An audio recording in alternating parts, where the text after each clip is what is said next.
Eis que essa semana, inevitavelmente, tivemos que voltar com a pauta de segurança pública. Por quê? Por quê, pessoal? Porque no Rio de Janeiro, em plena terça-feira, durante o horário comercial, um sujeito de 30 anos sequestra um ônibus na rodoviária Novo Rio, lá no Rio de Janeiro, né?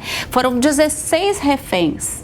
E aí, por que nós voltamos com essa pauta? Porque vamos relembrar que semana passada a gente falou justamente sobre a progressão de pena. E esse sujeito, de nome Paulo Sérgio de Lima, ele já tinha progredido na pena dele, ele estava no regime semiaberto, mas como não tinha vaga, ele estava na rua mesmo, no regime aberto. E o mais crítico disso tudo, ele já tinha tentado violar a sua tornozeleira eletrônica 6 vezes. E o sistema comunicou isso ao judiciário e nada foi feito. Bom, acho que nessa minha introdução eu já vou passar a bola para o Dr. Rossini, para o Dr. Rossini nos explicar sobre isso. Quer dizer, falávamos sobre a progressão de pena, falávamos sobre a ressocialização.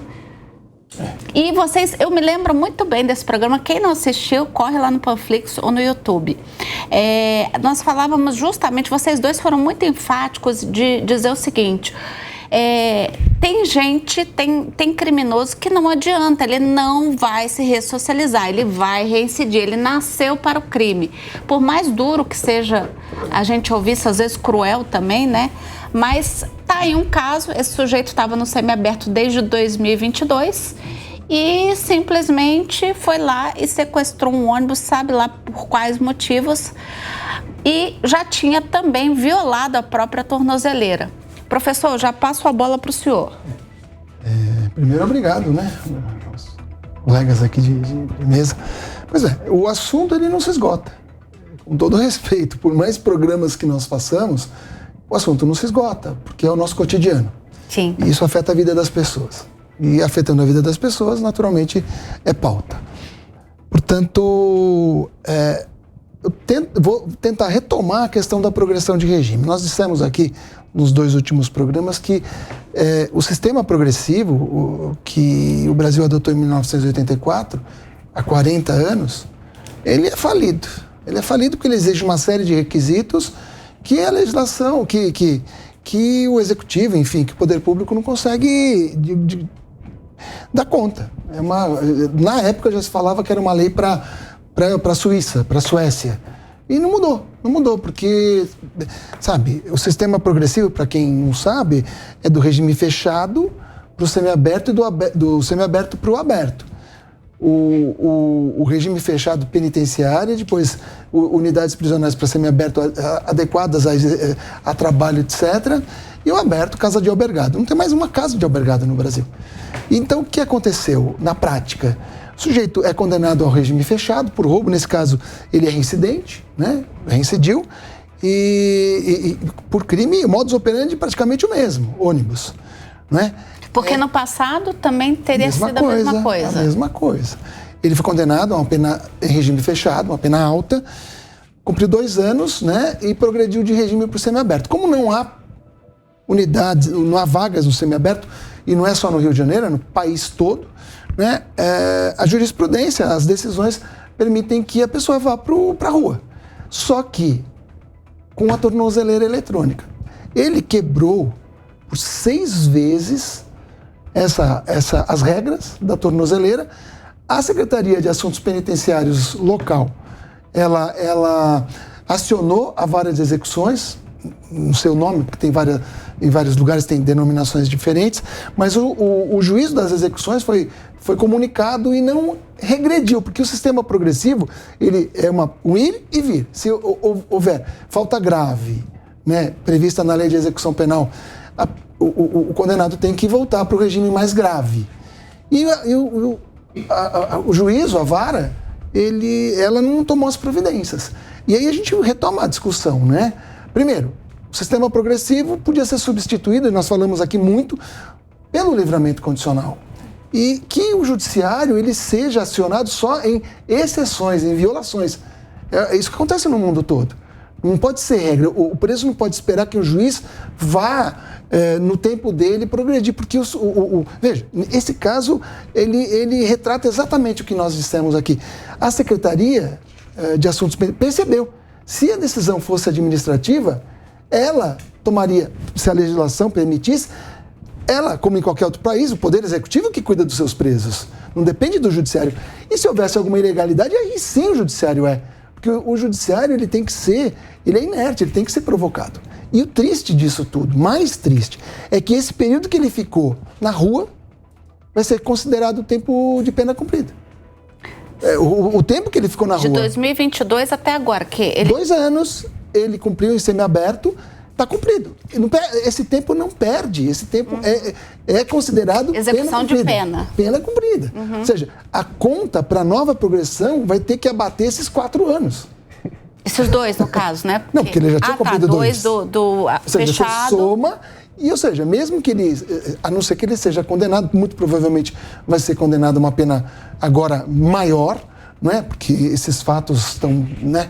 O que precisa é do devido processo legal, etc. Então, assim, tudo isso tem que ser... E não é só, desculpa, a gente retoma um assunto aqui, a saidinha. Não, o sistema progressivo, o sistema tem que ser repensado. Porque o mundo não é o mesmo de 40 anos atrás.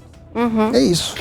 Pepe, eu queria passar a palavra para você, até para a gente ter um contraponto aí. Você não participou das nossas 2 últimas mesas, mas nós tratamos aqui sobre ressocialização, progressão de pena, o sistema carcerário como um todo, né? Passamos aqui por alguns crimes que ficaram famosos, como o da Nardone, né? O caso da Nardone, o caso da Richthofen, o próprio caso lá da fuga em Mossoró. O que você acha desse nosso sistema, dessa nossa lei de progressão de pena? Você concorda com o professor Rossini que a gente precisa reformular esta lei de progressão de pena? Não, eu discordo do Rossini. Tomo a liberdade aqui de me discordar do Rossini, porque o sistema progressivo é o sistema que tem no mundo todo. Na Inglaterra tem sistema progressivo, na França tem sistema progressivo, na Itália tem sistema progressivo, e alguns estados dos Estados Unidos também tem a liberdade condicional, né? Ou seja, o sistema progressivo é uma realidade. Onde não tem sistema progressivo? Na Rússia, na China, na Coreia do Norte. Ou seja, a ideia de você não ter regime progressivo está muito relacionada, na verdade, com países autoritários. E tem uma razão para isso, né? A razão para isso é porque o preso, em algum momento, ele tem que sair da prisão, né? Quando ele cumpre a pena. No Brasil não tem prisão perpétua. Então, é necessário que o preso ele tenha uma certa condição de voltar para a sociedade. É o que a gente chama de ressocialização dos presos.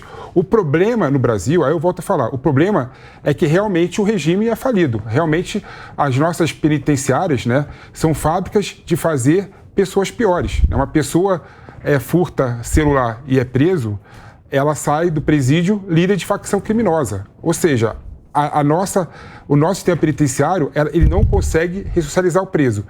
Mas ao invés de discutir formas de melhorar essa ressocialização, aprimorar e realmente tornar a ressocialização uma verdade, né, algo concreto, a gente discute enrijecer as penas e enrijecer o sistema progressivo, né? Não vai resolver o problema da criminalidade se a gente for por esse caminho. Ao invés de a gente discutir critérios melhores, né, para a pessoa poder sair do presídio, seja numa saída temporária, seja progredindo a pena do fechado para o semiaberto e depois para o aberto, a gente quer que todo mundo tenha, fique no sistema fechado, né? Eu concordo que tem pessoas, por exemplo, que não tem condição nenhuma de voltar para a sociedade, não é? Então nós temos que realmente combater e fazer com que a nossa legislação não permita que essas pessoas saiam, né? Por exemplo, crime que tem amplo apelo popular, né? O caso dos Nardones, o caso, por exemplo, da Susana Richthofen, são crimes que todo mundo, que o pessoal sabe que causa um calor popular muito grande, né? Por que a gente não discute esses casos específicos, né? Para ter uma previsão diferente. Mas o nosso sistema progressivo, é bom lembrar, por exemplo, que a pessoa só sai em saída provisória e só muda regime de pena de acordo com decisão judiciária também, né? E outra coisa, a autoridade do presídio, ela tem a competência, né, que está cuidando do preso ali no dia a dia, de identificar aquele preso que pode ou não pode sair por saída temporária, por exemplo. Então nós temos que criar critérios melhores para impedir que bandidos, né, que não tenham condição de se ressocializar, façam uso da progressão de regime ou da saída temporária. Mas não, o que a gente quer? Muda tudo, vamos fazer uma sociedade mais reacionária no aspecto de caminhar muito mais em conjunto com os países autoritários do que com os países progressistas, querendo dizer que isso vai mudar a realidade da violência no Brasil. Não vai mudar.